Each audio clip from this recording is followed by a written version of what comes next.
स्वाभाविक है कि जब फैक्ट्री यहां लगेगी तो आसपास के क्षेत्रों का भी तेजी के साथ विकास होगा और यहां जो कोच बनेंगे वह रेल कोचेज भारत के ट्रांसपोर्टेशन सेक्टर को तो नई गति दे ही रहे हैं, साथ ही यहां पर बुलेट ट्रेन या जो भी ट्रेनें चल रही हैं तेज गति से, सारी तेज गति से चलने वाली ट्रेनों में भी यदि कोच कहीं का बना होगा तो मध्य प्रदेश की धरती का और मध्य प्रदेश के हाथों के वासियों के हाथों से बना हुआ कोच लगेगा। यह सामान्य उपलब्धि नहीं है। विश्वास है, मुझे पक्का विश्वास है कि बीईएमएल भारत के आर्थिक विकास की गति में अपना एक अच्छा योगदान देगा। और हमारी सरकार का जहां तक प्रश्न है मेरे बहनों भाइयों, आर्थिक विकास और स्वावलंबन पर हमारे प्रधानमंत्री मोदी जी विशेष बल दे रहे हैं। भारत को उन्होंने कहा है कि हम आत्मनिर्भर बनाकर ही दम लेंगे। पहले आपने देखा होगा कि अधिकांश बड़ी बड़ी मशीनें, बड़े बड़े कलपुर्जे दुनिया के दूसरे देशों में बनते थे, लेकिन हमारे प्रधानमंत्री ने करिश्माई काम किया है बहनों भाइयों, करिश्माई काम किया है। आज बड़ी बड़ी चीजें, बड़े बड़े प्लेटफॉर्म्स, बड़ी बड़ी मशीनें भारत की धरती पर तैयार हो रही हैं और भारतवासियों के हाथों से तैयार हो रही हैं। हम भारत में भी उसका उपयोग कर रहे हैं और दुनिया के दूसरे देशों को भी हम भेज रहे हैं। और जैसा शिवराज सिंह जी चौहान ने कहा है कि हमारी सरकार ने मोदी जी के नेतृत्व में कितना प्रभावी काम किया है।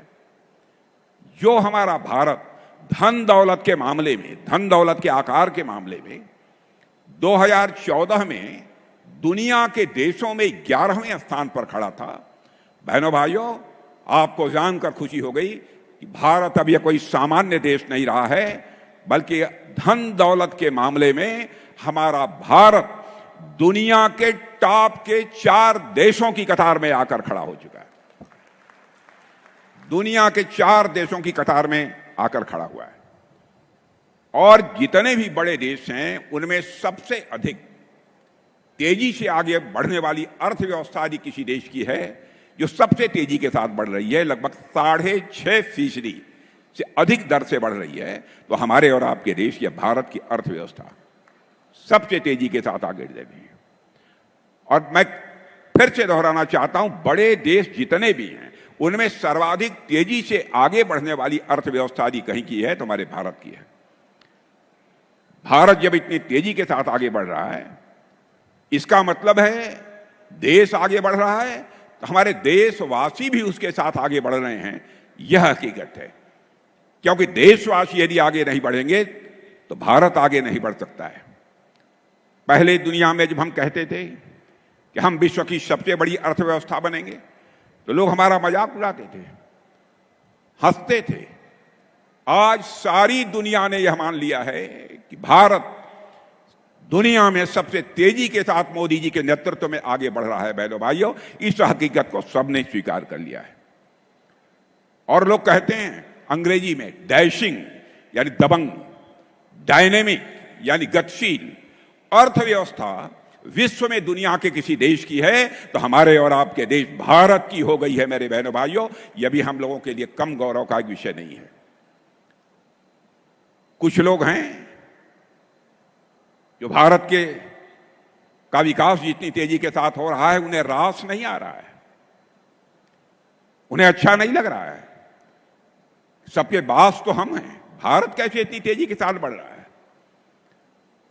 और बहुतों के द्वारा यह कोशिश की जा रही है कुछ ऐसा किया जाए ताकि भारत में भारतवासियों के हाथों से जो चीजें तैयार होती हैं वह दुनिया के देशों में जाएं तो उन देशों में बनने वाली चीजों से वह महंगी हो जाएं, ताकि भारत की धरती पर भारतवासियों के हाथों से बनी हुई चीजें जब महंगी हो जाएंगी तो दुनिया के दोस्त को लोग उसे नहीं खरीदेंगे।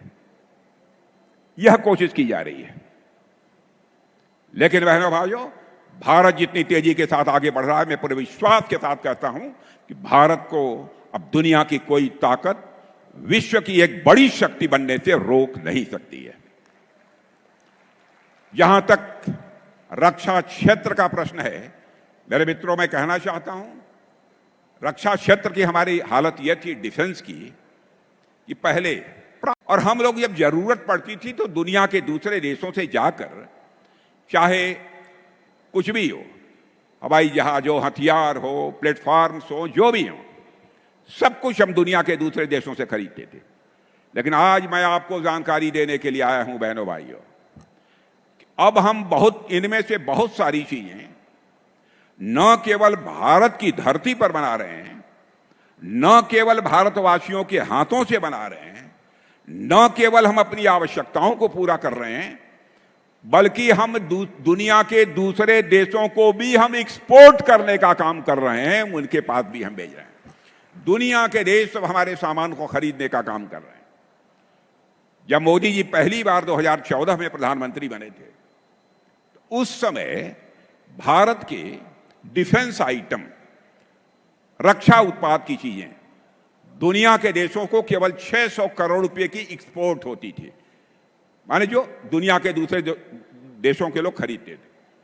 बहनों भाइयों, आपको जानकर खुशी होगी, अब हम 24,000 करोड़ से ज्यादा का डिफेंस आइटम अब एक्सपोर्ट कर रहे हैं।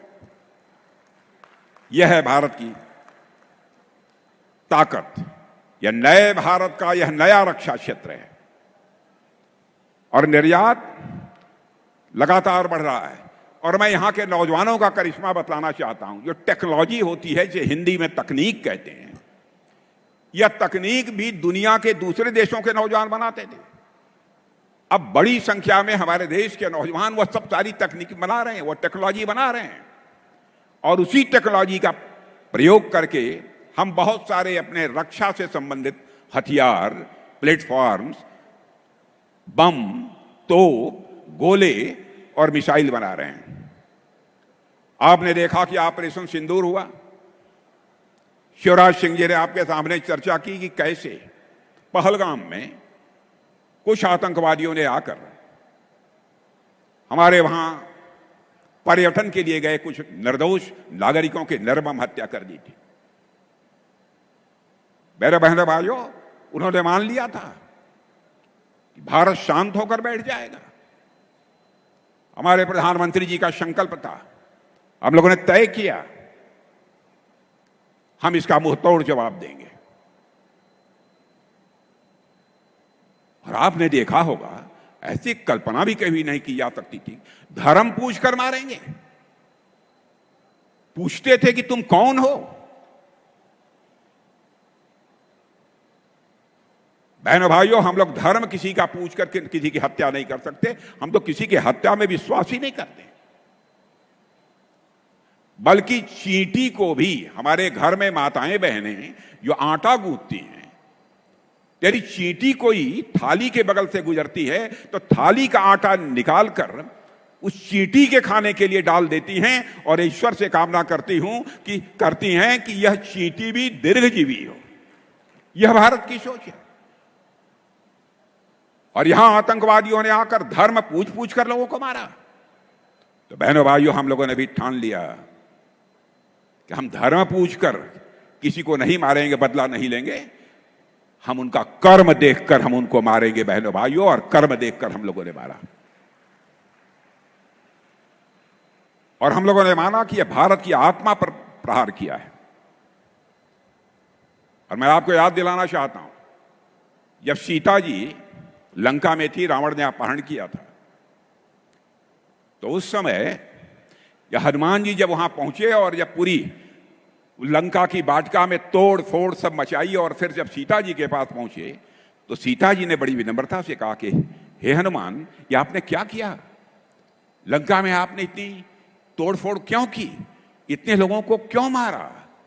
तो जानते हैं, बड़ी विनम्रता से बैठकर और हाथ जोड़कर हनुमान जी ने सीता जी से कहा, हे माते, जिन मोहि मारा तिन मोहि मारे। जिन्होंने हमको और हमारे लोगों को मारा था, हमने उन्हीं को मारा है। और बहनों भाइयों, मैं आपको रक्षा मंत्री होने के नाते भी स्पष्ट तौर पर बतलाना चाहता हूं, हमारे प्रधानमंत्री जी का भी संकल्प है। भारत किसी को आज तक कभी आंख उठाकर देखने की कोशिश नहीं की है। भारत चाहता है केवल भारत का ही कल्याण न हो, बल्कि पूरे विश्व का कल्याण होना चाहिए। और दुनिया का अकेला देश है भारत, जहां के ऋषियों और मनीषियों ने वसुधैव कुटुंबकम का संदेश दिया है।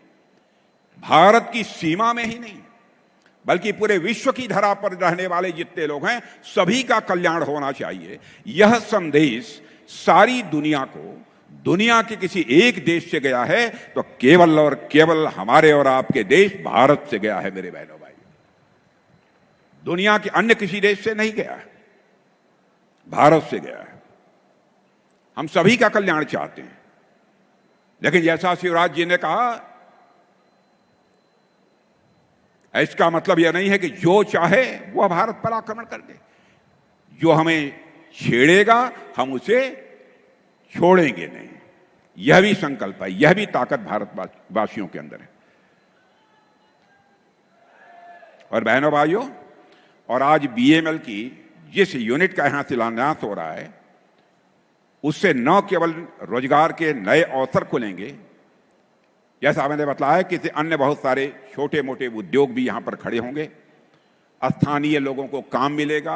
आप भी जो यहां पर बैठे हुए हैं, आपके परिवार के किसी न किसी नौजवान को निश्चित रूप से काम मिलेगा, ऐसा मेरा पक्का विश्वास है।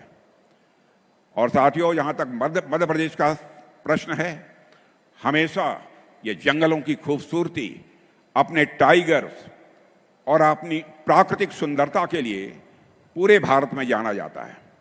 मैं समझता हूं कि जिस प्रकार से यहां पर उद्योग स्थापित किए जा रहे हैं और जिस प्रकार से यहां के मुख्यमंत्री ने लैंड बैंक तैयार किया है, यह केवल मध्य प्रदेश अपनी सुंदरता के लिए नहीं जाना जाएगा, बल्कि यह मध्य प्रदेश अपने औद्योगिक विकास के लिए भी जाना जाएगा, ऐसा मेरा पक्का विश्वास है।